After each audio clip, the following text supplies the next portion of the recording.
exploradores.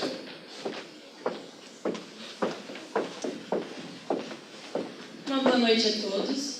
Uma boa noite à Vossa Excelência, Dr. Juiz Emerson. Boa noite aos julgadores. Boa noite ao pessoal da promotoria. Bem, um grupo de exploradores, mais uma vez, foi fazer uma de suas expedições. Mas, infelizmente, ao entrarem na caverna, a única passagem que havia acabou se fechando. E, após o 33º dia, aconteceu o resgate dos exploradores. E, ao resgatarem, descobriram que Roger Whitmore acabara sendo consumido por seus colegas. Bem, senhoras e senhores, estou aqui hoje para defender estes 4 sobreviventes, essas 4 vítimas. Pois bem, eu digo vítimas porque eles não são assassinos, e sim vítimas desse acontecido. E peço que a Vossas Excelências dê um julgamento a essas 4 vítimas, um julgamento justo. A partir do momento em que entraram na caverna, havia um direito positivo, um direito legislado. Após a única passagem ser fechada, o direito positivo deixou de existir, e sim passou a existir um direito natural. No 20º dia, soube-se que os exploradores haviam consigo um rádio.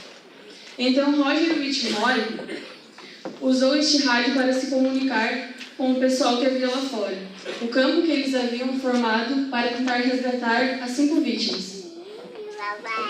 Então, Whitmore se comunicou com os engenheiros e perguntou quanto tempo eles levariam para resgatar eles. E os engenheiros responderam que levariam 10 dias no mínimo, se acaso não houvesse nenhum desmoronamento entre a caverna. Whitmore então pediu a ajuda de um médico e perguntou para o médico se eles realmente sobreviveriam esses 10 dias sem comer nada, sem se alimentarem. E o médico respondeu que as chances seriam escassas deles sobreviverem sem alimento. Que no caso seriam no mínimo 10 dias, né? Ia fazer 20 dias que eles estavam lá sem alimento algum.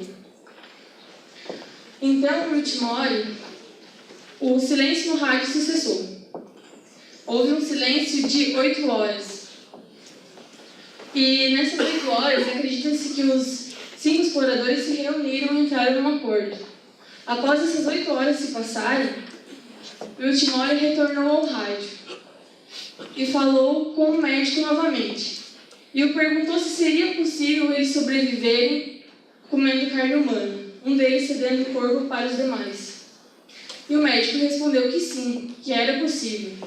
Whitmore então perguntou para o médico, ou para alguém que estivesse lá, se fizesse um sorteio para que um deles cedesse o corpo para os demais sobreviverem.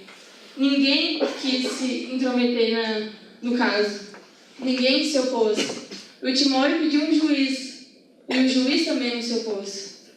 Whitmore pediu uma autoridade governamental, e nenhuma autoridade governamental também se opôs. Whitmore continuou a insistir e pediu por um sacerdote. Nem o sacerdote quis ajudar. A partir disso, a pilha do rádio acabou. E quando foram resgatados os exploradores, no 23º dia, Whitmore havia morrido. Mas o que eu lhes digo?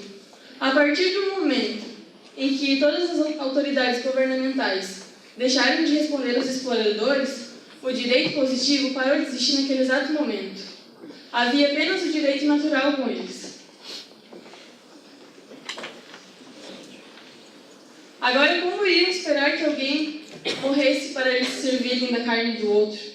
Alguém aqui esperaria depois de 20 dias passando fome? Alguém aqui já passou um dia sem se alimentar? O que eles fizeram foi uma convenção, um acordo. Eles precisavam usar o seu instinto de sobrevivência.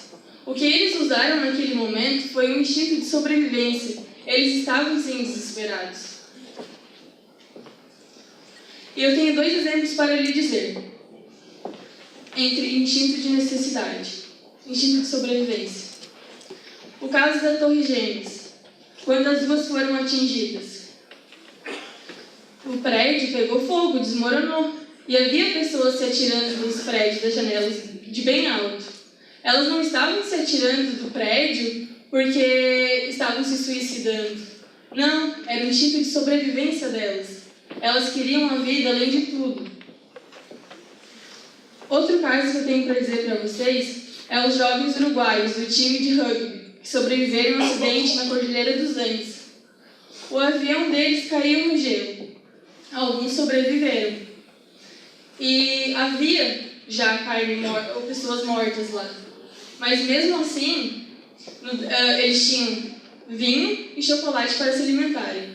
Após que acabou o vinho e chocolate, no 10º dia, que eles já estavam com fome, no 10º dia, eles tiveram a ideia de se alimentar da carne humana. Então, no 10º dia, já se passou pela cabeça deles de comerem a carne que havia lá. Mas e se passasse 20 dias que nem os exploradores? Será que não passaria pela cabeça deles se no 10º dia já passou? Imagina no 20º dia. Então, eu lhes pergunto novamente, eles podiam esperar? Peço que vossas excelências tenham compreensão, que coloquem a mão na consciência a favor dos 4 operários. Eles agiram apenas por necessidade e instinto de sobrevivência. E Roger Whitmore foi um herói. Ele foi a vítima, mas um herói para esses outros 4 operários. Era isso. Passo a palavra para minha colega Eduardo.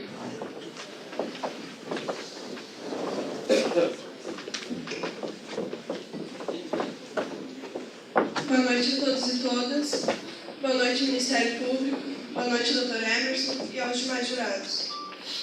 Eu vim aqui hoje para lhes indagar as seguintes questões. Vocês sabem realmente quem eram esses homens antes de entrarem naquela caverna e serem trancafiados pela natureza incontrolável? Quem eram estes homens antes da dor, antes da fome e antes do sofrimento? Quero que as senhoras e senhores se perguntem: será que estes homens arquitetaram o ocorrido antes de se encontrarem em uma situação de perigo como aquela?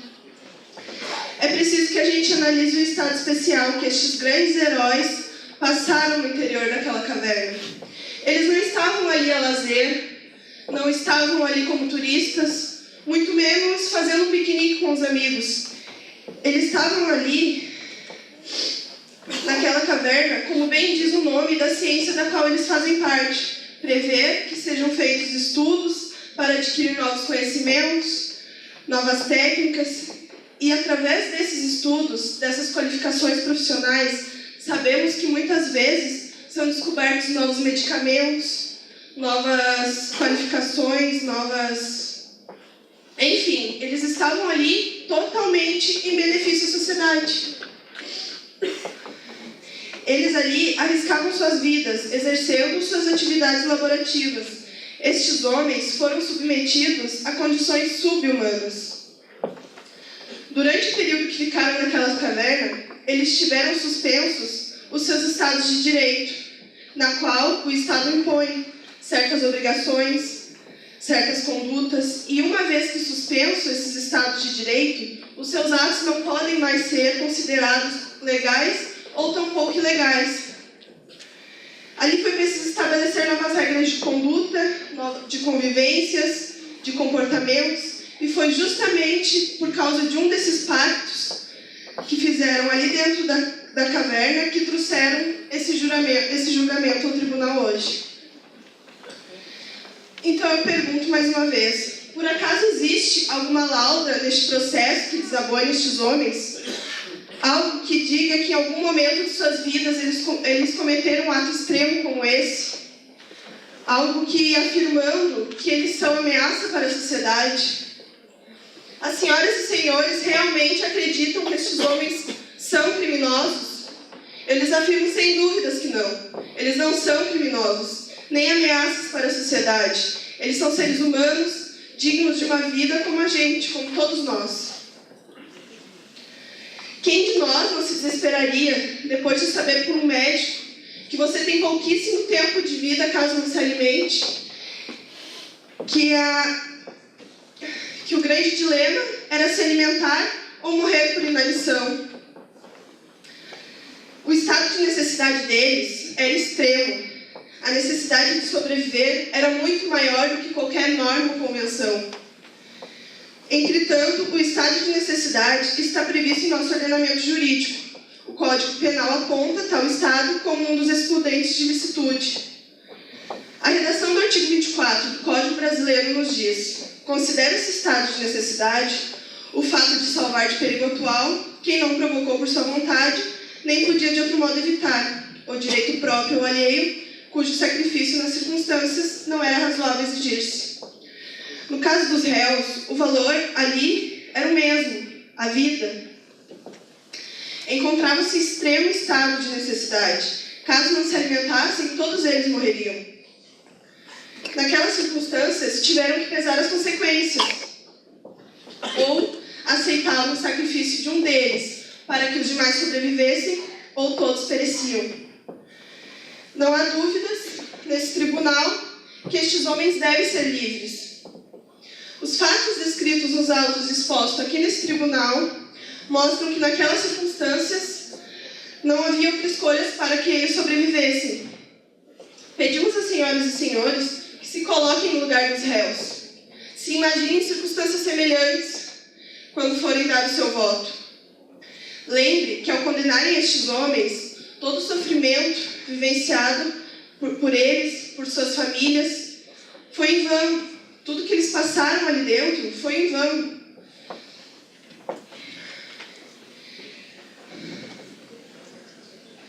E toda essa luta que eles tiveram pela sua vida foi dada inválida. O que vai adiantar serem condenados, eles morrerem? O que vai adiantar? Não vai adiantar nada. Vai morrer o sim e vai acabar por isso. Se todos têm direito à vida, eles também têm.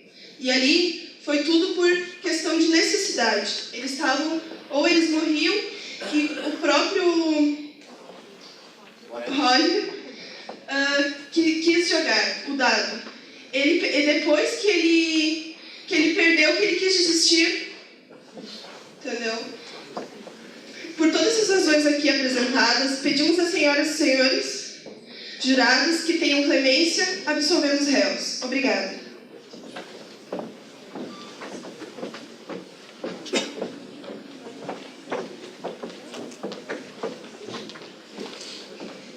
Primeiramente, boa noite aos senhores jurados, à defensoria, à promotoria e demais presentes.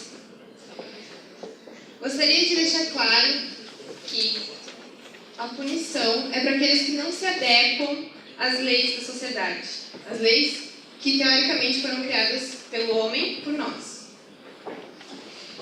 Visto isso, temos de concordar, a promotoria inclusive, que eles eram réus primários. Sendo assim, eles nunca foram pessoas de má índole, inclusive eles mostram isso a partir do momento que eles perguntam às autoridades se acham isso certo ou não. O jogo, inicialmente, foi proposto pelo Roger.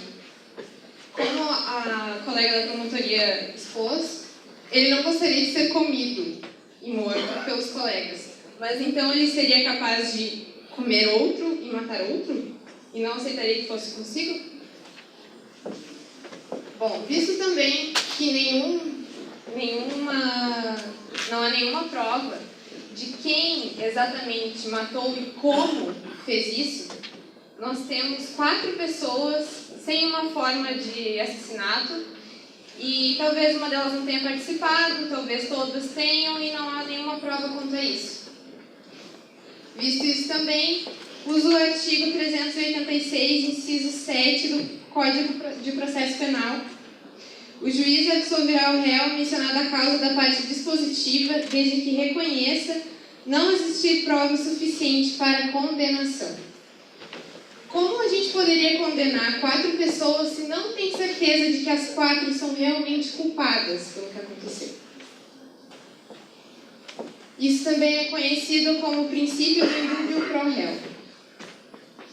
Estes homens estavam lá, como já mencionado antes pela minha colega da defensoria, que eles estavam lá apenas fazendo o que eles costumavam fazer, explorando cavernas.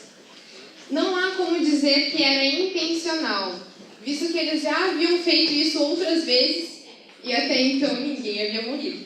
Correto? Acredito que sim.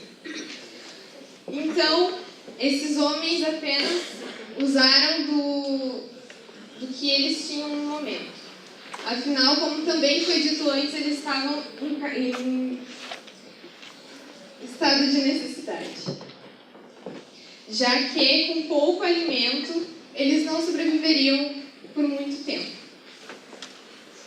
A colega da promotoria também expôs um caso no Chile, mas eles tinham comida. Pelo menos o suficiente para se manter durante o tempo. Já no caso dos réus, não se sabe a quantidade de comida, então não se pode dizer que eles sobreviveriam 10 dias. Visto isso, passo a palavra para o meu colega de promotoria, defensoria, perdão.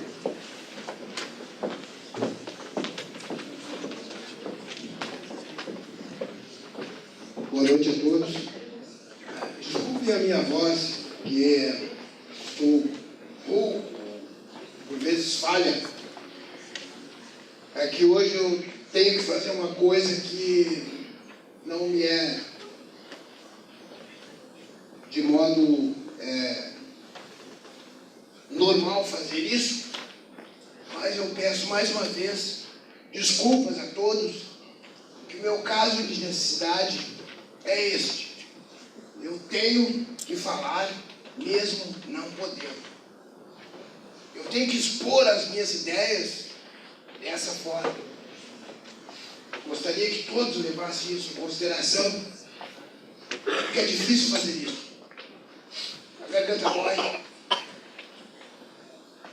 A fala não sai. Fica embargada por vezes.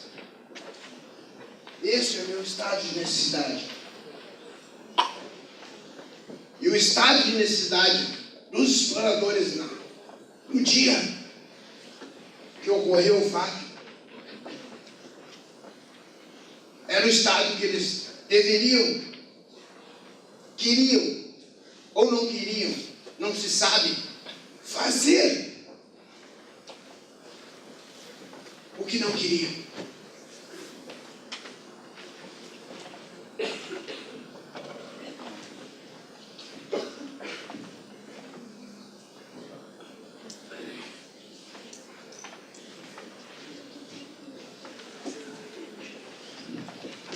Bem, sem dúvida, senhores jurados, este foi apresentado pelo estado de necessidade. Agora eu vou apresentar o estado de necessidade dos exploradores das cavernas. Passaram por uma situação muito difícil. Sem dúvida, há esses dois diferentes tipos de necessidade. O meu foi vir aqui falar, mesmo sem voz, que foi difícil. Mas eu tinha que fazê-lo. Não podia me esquivar dessa maneira, mesmo em estado de necessidade ao qual eu me encontrava. O estado de necessidade, que diz no caput 23, no artigo 23, abre aspas, não há crime quando o agente pratica o fato, e no seu inciso primeiro, abre aspas, em estado de necessidade. Então, senhores jurados, o perigo era atual, o perigo era inevitável, eminente, o estado de necessidade na que ele se encontrava. Esses 4 homens, vejam bem, senhores jurados, o estado de necessidade desse momento, conturbado, sem saída, todos sem exceção, correndo o risco de morte eminente. Mas, pasmem, senhores jurados, O estado de necessidade é sim para salvar o direito próprio e alheio.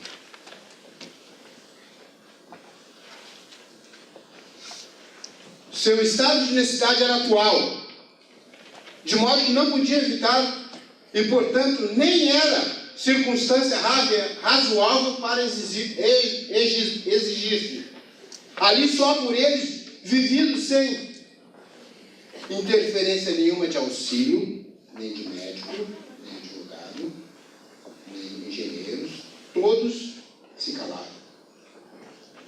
A não ser o médico, quando foi perguntado se seria possível viver durante 10 dias comendo carne humana, sendo que um destes seria sacrificado. Não saberiam quem.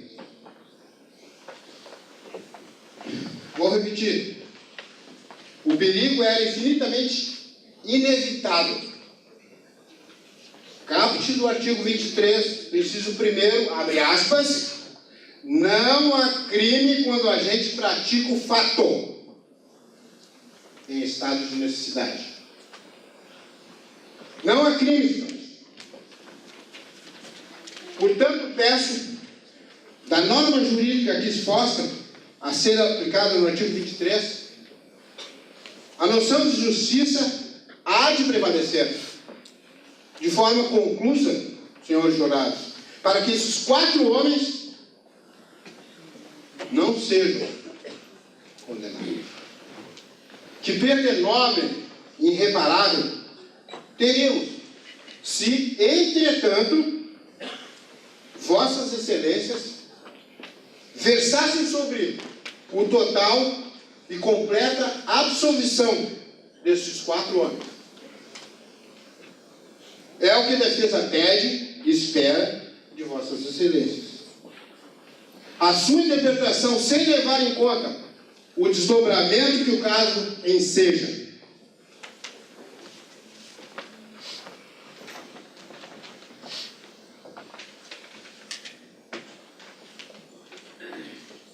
Consta nos autos,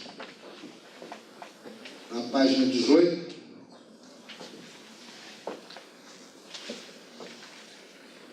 vou repetir. Ao falarem com o médico, os exploradores perguntaram se sobreviveriam mais 10 dias comendo carne humana. Com relutância ele respondeu que sim. Vejam bem, senhores, eles foram levados a isso. Inevitavelmente foram levados a isso. Sem saída, literalmente, em um grande estado de necessidade, de extrema necessidade. Eu vou perguntar a vocês aí, senhores jurados, o valor da vida é absoluto? Lógico, em condições normais, sem atenuantes nenhuma, perfeitamente. Mas, todavia, não é o caso agora. Não é o caso agora. Que esses homens se encontravam, senhores jurados, de um estado de necessidade capaz de açoitar a mente humana. De tal maneira que fazemos coisas, atos inimagináveis.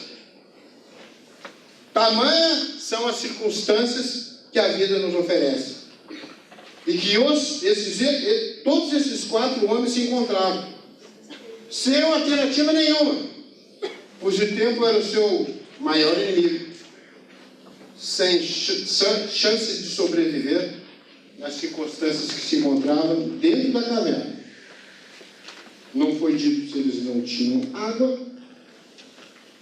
não foi dito a quantidade de comida que eles tinham, mas eles sobreviveram até quando deu. Eles tinham que tomar uma atitude. E eu finalizo citando o artigo 24, abre aspas. Considera-se em estado de necessidade quem pratica o fato, sendo que no inciso 1º do artigo 23 diz em estado de necessidade. em estado de necessidade, para salvar de perigo atual, que não provocou por sua vontade e nem poderia de outro modo evitar o direito próprio e alheio, cujo sacrifício nas circunstâncias não era razoável exigir-se, de maneira alguma. Por isso eu peço a absolvição dos réus. Muito obrigado.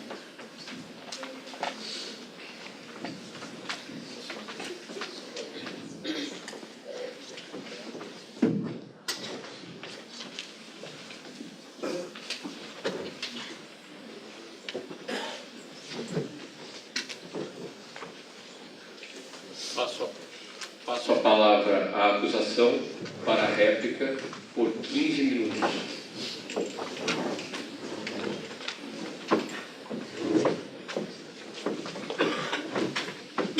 Boa noite a todos. Quero primeiramente saudar todos aqui presentes, meus colegas da promotoria, a defesa, os julgadores.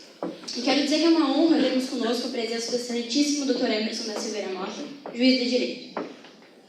Bom, refletindo, me dou conta de que estamos lidando com um caso que dificilmente ocorrerá de novo, pois é improvável que outro grupo de homens seja levado a cometer novamente a terrível ação que aqui julgamos. De qualquer forma, continuando a reflexão, quero dizer que a defesa se equivoca quando compara uma voz rouca com a perca da vida de alguém. A defesa quer se referir ao direito natural, o que nós, acusadores, achamos irrelevante. Pois se esse caso se enquadrasse no direito natural, a morte da vítima Roger teria que ter acontecido naturalmente, e não de uma forma brutal, qual nos gera dúvidas. Roger foi o único que não teve como voltar para os braços de sua família, são e salvo como os demais exploradores, não operários. Em nenhum momento, nem mesmo quando a caverna se fechou, eles passaram a assumir o direito natural, pois eles estavam sobre território nacional, com leis nacionais, que incluem a pena de morte quando é praticado um homicídio. Então, nada mais justo, pois foi tirada a vida de uma pessoa, e quanto a isso, tem que ser feita justiça. Os acusados foram precipitados na sua decisão. Não esperaram tempo suficiente pelo resgate e decidiram sobre a vida do mais fraco. Desta forma, deixaram de lado o direito natural para seguir um direito inventado por eles e baseado na sorte. E mesmo que o direito natural tivesse sido aplicado, que direito é esse que torna um contrato mais precioso que uma vida? Que direito é esse que possibilita uma pessoa de comer a carne de outra? Que direito é esse? Que direito é esse onde não se pode rescindir um contrato? São motivos como esse que é necessário o uso do direito positivo nesse júri. Caso contrário, nada do que estamos fazendo aqui será válido. Vale ressaltar também que, apesar de homicidas, eram homens civilizados que sabiam o que era certo e errado. Sim, eles sabiam. Sabiam que tirar a vida de alguém resultaria em uma pena. As leis são feitas para serem seguidas conforme consta. Não podemos interpretar de outra forma algo que está explícito. Logo, quando a lei diz que todos têm direito à vida, como diz no artigo 5º da Constituição Federal, ela não deixa margem para interpretações, e contrariá-la é cometer crime previsto em lei. O artigo 5º da Constituição do Código Penal Brasileiro diz que aplica-se a lei brasileira sem prejuízo de convenções, tratados e regras de direito internacional ao crime cometido em território nacional. O crime aconteceu dentro do território nacional. Logo, nossas leis e o direito positivo devem ser aplicados. Excelentíssimos julgadores, eu quero rebater outro argumento também apontado pela defesa, foi sobre o estado de necessidade, que não pode ser alegado nesse caso. No artigo 24 do Código Penal e não 23, temos o estado de necessidade, que não pode ser enquadrado nesse caso, pois os exploradores estavam cientes dos riscos que corriam ao entrar na caverna. Exploradores, não operários. Considera-se em estado de necessidade quem pratica o fato para salvar-se de perigo atual. Repito, perigo atual. Que não provocou por sua vontade, nem podia de outro modo evitar. Direito próprio ou alheio. Cujo sacrifício, nas circunstâncias razoável exigir-se. Ou seja, a morte por inanição não era um perigo atual, e sim um perigo eminente. Em nenhum momento nos autos é colocado que eles estavam à beira da morte quando mataram a vítima, mas que existia uma possibilidade. Diante desses fatos, verifica-se que o estado de necessidade não é passivo na aplicação do júri, sendo os acusados culpados por homicídio doloso, pois tiveram a intenção de matar. Meus colegas doutores, a prova que temos é suficiente, pois é concreto que houve um homicídio e que a vítima foi Roger. Então, isso já seria o suficiente para a condenação desses psicopatas. Roger, pessoa qual foi vítima dessa atrocidade, teria pedido para desistir do acordo antes de ser morto. Isso consta na folha 20 dos autos, onde diz, abre aspas, entretanto, antes que fossem lançados dados, Roger declarou que desistia do acordo, pois havia refletido e decidido esperar outra semana antes de adotar um expediente tão terrível e odioso. Os outros o acusaram de violação do acordo e procederam ao lançamento de dados. Quando chegou a vez de Roger, um dos acusados atirou-os em seu lugar, ao mesmo tempo em que se lhe pediu para levantar quaisquer objeções quanto à correção do lance. Ele declarou que não tinha objeções a fazer, tendo-lhe sido adversa sorte. Foi então morto. Nós temos que levar isso em consideração. Quando uma pessoa diz que não tem objeções a fazer, não significa que ela esteja concordando. Ele simplesmente não teve outra saída. Já tinha explanado sua não concordância com o método utilizado e se encontrava em desvantagem física perante os outros. Afinal, era ele contra 4 pessoas.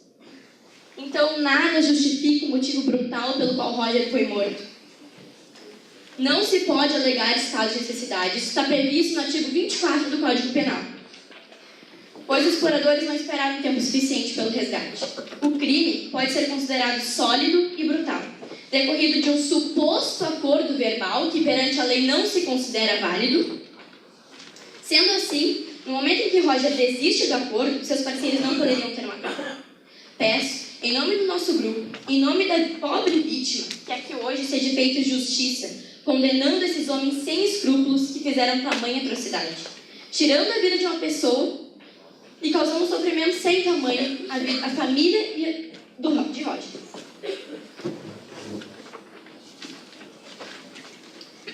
Quero encerrar com um pensamento, uma reflexão. Segundo o entendimento do autor Eduardo Couturi, teu dever é lutar pela justiça, pelo direito. Mas no dia em que encontrares o direito em conflito com a justiça, lute pela justiça. Agora eu passo a palavra para o meu colega Pedro. Uma boa noite a todos os presentes, já citados anteriormente pelo protocolo. Eu gostaria aqui de trazer alguns fatos que a Defensoria alegou. Eu pergunto para vocês, quem disse que aquela entrada obstruída era a única entrada da caverna? Nos laudos, se vocês estudaram direito, diz o seguinte: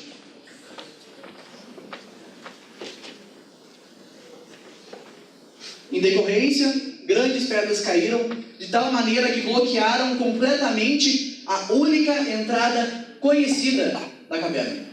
Peço para que vocês reavaliem esse ponto. A nossa colega de defensoria também relatou que eles não são assassinos, porque é isso que a gente está fazendo aqui hoje.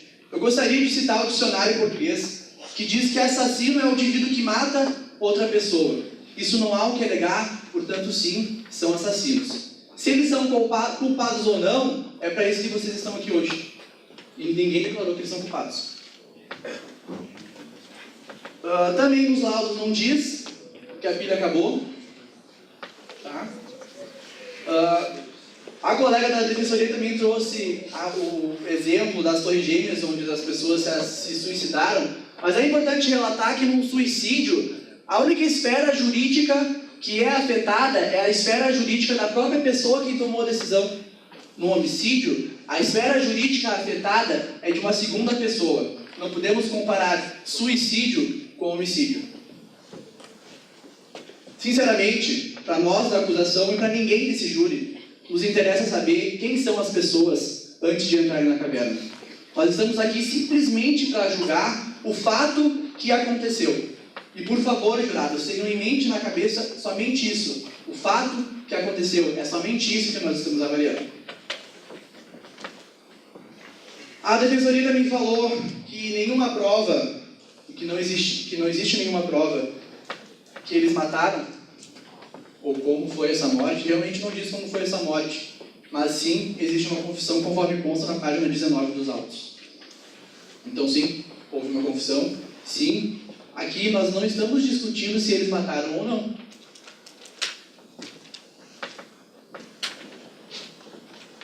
E onde nos laudos diz que quando eles mataram, eles estavam no limite do seu estado físico? O médico falou que eles teriam pelo menos até o 30º dia. A morte foi executada no 23º dia.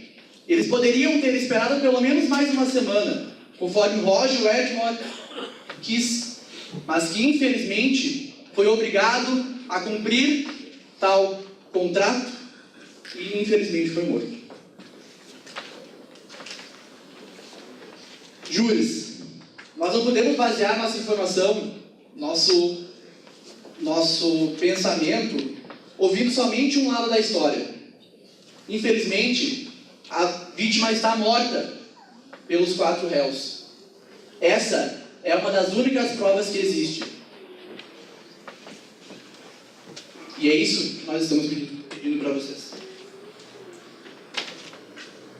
A defesa argumenta que não é justo matar 4 pessoas para salvar a vida de uma.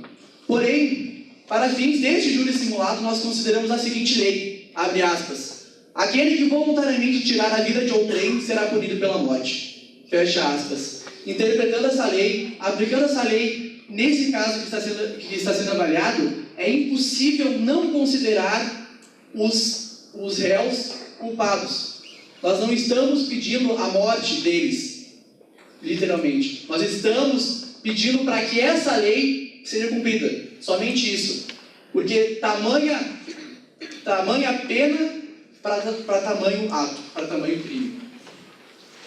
Gostaria de trazer aqui o artigo 254 do Decreto de Lei número 48 de 95, que diz em seu inciso primeiro o seguinte, na linha A, que é crime profanar cadáver ou parte dele ou cinzas de pessoa falecida praticando atos ofensivos do respeito devido aos mortos, fecha aspas. Além de matar, eles descumpriram mais uma lei, profanação de cadáver.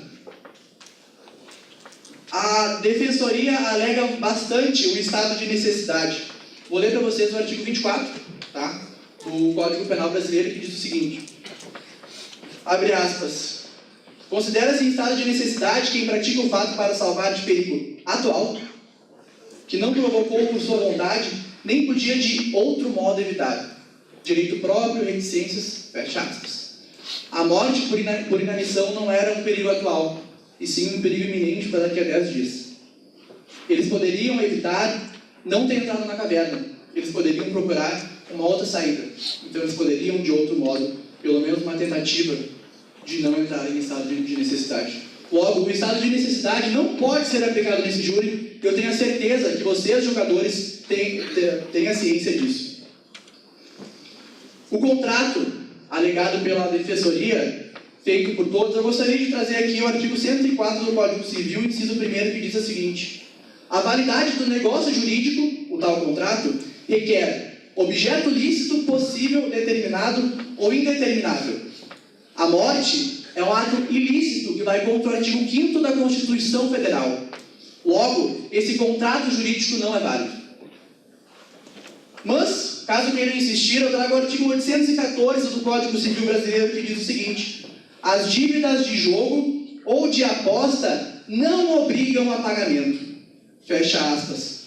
Conclui-se, então, a falta de provas de que realmente existiu um contrato, a nulidade jurídica deste contrato e também o direito da vítima em não efetuar o pagamento de um contrato de uma aposta. Caros jurados, caros presentes, em nenhuma página dos autos, em nenhum momento da confissão dos réus, houve um relato de como aconteceu a morte da vítima. Supõe-se que, além das pessoas lá dentro, eles tinham equipamentos de escavação, além de pedras da rocha. Eu peço para que vocês imaginem como aconteceu a morte da vítima. Peço para que vocês fechem seus olhos e pensem em uma pessoa ser apedrejada até a morte. Vocês acertarem a cabeça de alguém com uma picareta e essa pessoa sangrar até a morte. Eu peço para que vocês imaginem 4 homens estrangulando uma pessoa até ela morrer, até ela dar o seu último suspiro. Em nenhuma dessas hipóteses, a vítima teve uma morte tranquila, indolor. Além de assassinos, os réus são torturadores e vão contra o inciso 3º do artigo 5º da Constituição, que declara este ato ilícito no Brasil. Meus colegas, nós, da acusação, deixamos do lado de fora do júri todo o sentimento pessoal e todo o conceito que nós tínhamos referente a este caso, e é isso que nós estamos pedindo para vocês. Nós estamos baseando os nossos argumentos somente no que consta a lei, e é isso que nós pedimos para vocês. Muito obrigado. Passo a palavra à defesa para a réplica em 15 minutos.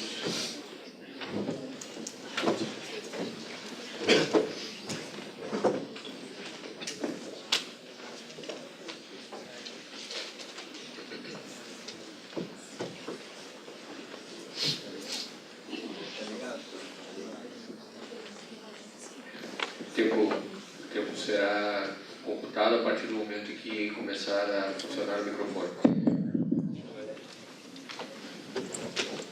Primeiramente, boa noite, excelentíssimo doutor juiz de direito Hermes, aos jurados, aos colegas da promotoria e a todos aqui presentes. Primeiramente, respeitosamente, ao pessoal da promotoria, digo que equivocam-se a dizer que os réus são psicopatas, até porque nos autos não constam nenhum atestado de nenhum psiquiatra, que seria a única pessoa capaz de atestar tal adjetivo usado aos acusados. E, respeitosamente, não consta nos autos a forma de que os réus foram mortos. Muito menos com uma picareta na cabeça, ou estrangulado, ou apedrejado. Não consta isso nos autos. E a justiça não se faz com suposições, e sim com certezas ou provas. E não constando nos autos, isso não existe.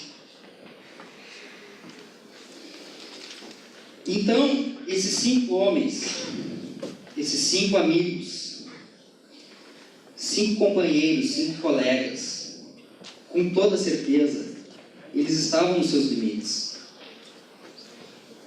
Alguém aqui já passou fome? Alguém aqui já ficou 1, 2 ou 3 dias sem alimentação? Eu acho que não, né? Pois é, eles estavam há 23 dias sem alimentação. Eles não tinham de onde tirar qualquer tipo de nutriente. Para qualquer lado que eles olhavam dentro daquela caverna, eles só enxergavam pedras e rochas. Mesmo eles sabendo que qualquer um deles podia ser sorteado, a fome e a necessidade superaram esse risco. De forma que, em primeiro momento, nenhum deles contrariou essa ideia. Todos concordaram em fazer o sorteio, para servir de sua carne a alimentação dos demais colegas. Isso deixa claro que não houve qualquer tipo de injustiça com qualquer um deles. Num sorteio, a probabilidade de viver ou morrer era igual para todos eles. E se o dado tivesse dado uma rolada a mais e tivesse caído em qualquer um dos lados, a não ser aquele que caiu, hoje, um dos 4 réus que estão sendo julgados nesse tribunal estaria morto. E Roger estaria aqui, como réu.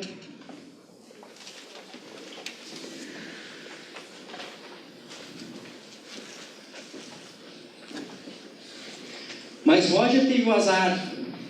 Ele teve o azar de ter sido sorteado naquilo que ele mesmo propôs. Caros jurados, nós já temos 11 mortos. Não é justo termos mais 4 mortos. Esses homens já estão pagando pelos seus atos. Eles estão pagando porque passarão o resto de suas vidas com esse fato em suas memórias. Afinal, eles são pessoas de bem. Eles são pessoas de boa índole. Eles são pais de família. Não podem e não devem ser condenados. Então eu lhes pergunto, meus caros jurados, do que adiantou todo o esforço para salvá-los? Depois de 10 operários terem perdido suas vidas tentando resgatá-los, se condenarem esses homens, será descaradamente caracterizado de que nada valeu. Todo esforço, todo recurso financeiro que foi dificilmente levantado, todo o desgaste físico e emocional de todos que se empenharam no resgate. Sem contar, jurados, com a falta de respeito com a memória dos 10 operários que perderam suas vidas. E mais ainda, com a falta de respeito com os operários que estão vivos, que arriscaram suas vidas para tentar salvá-los.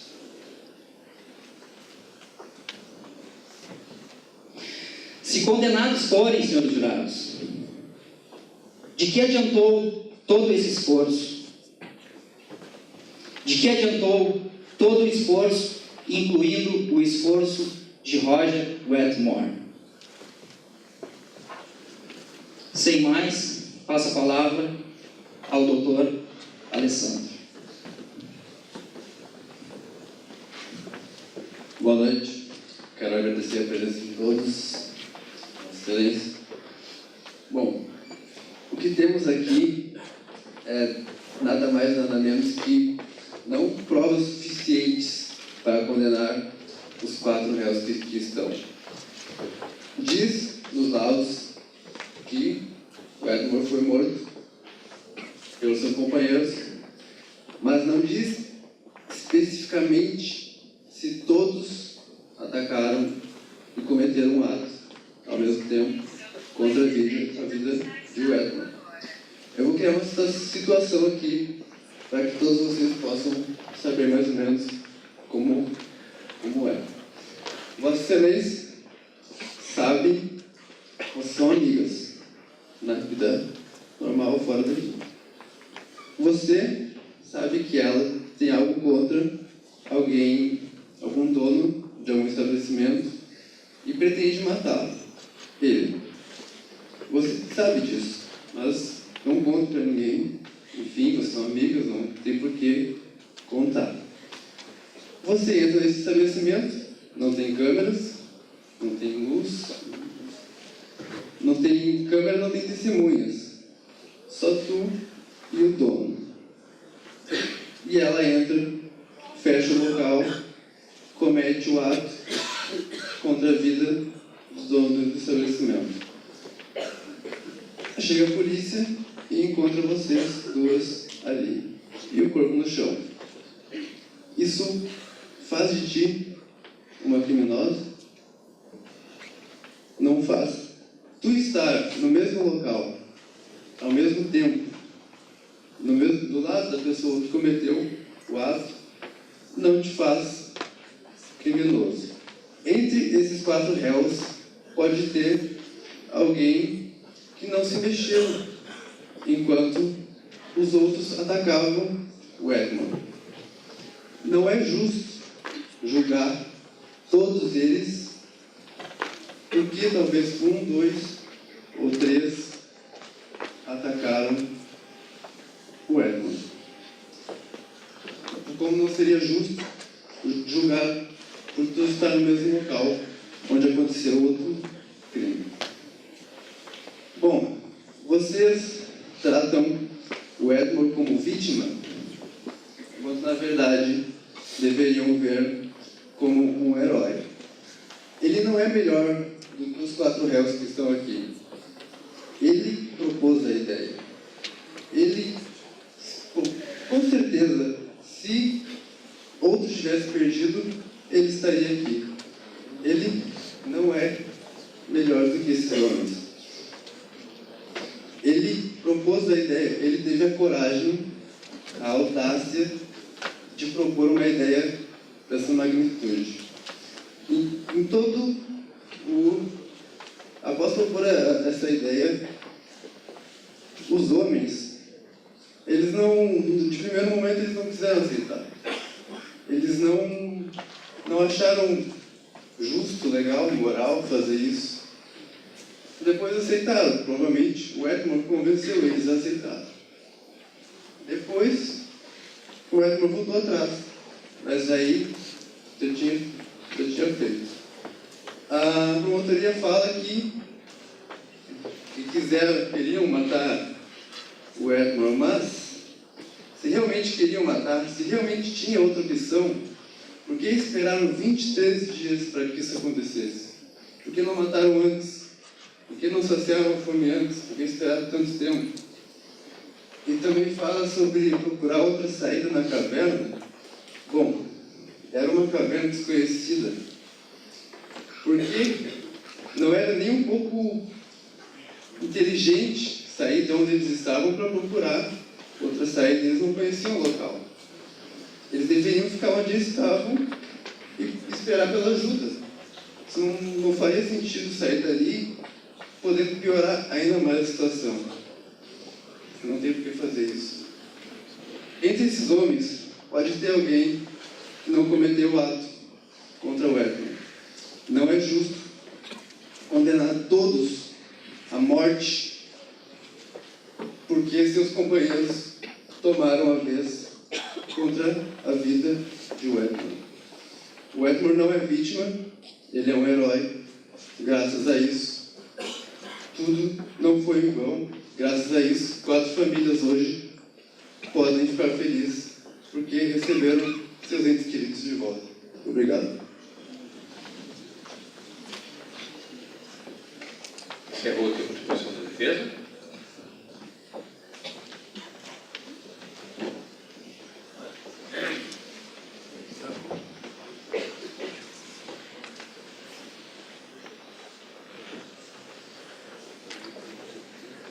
Gostaria que todos os que participaram da acusação e da defesa ficassem de pé.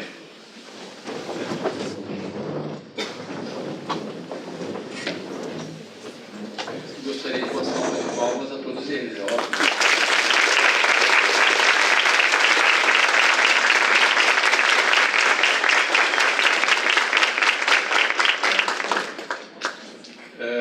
Eu vou suspender a sessão então por alguns minutos, onde os jurados se reunirão comigo na sala secreta, onde esclarecerei sobre algumas questões das teses da acusação da defesa, e em seguida prosseguiremos então com o julgamento propriamente dito, com os votos dos jurados.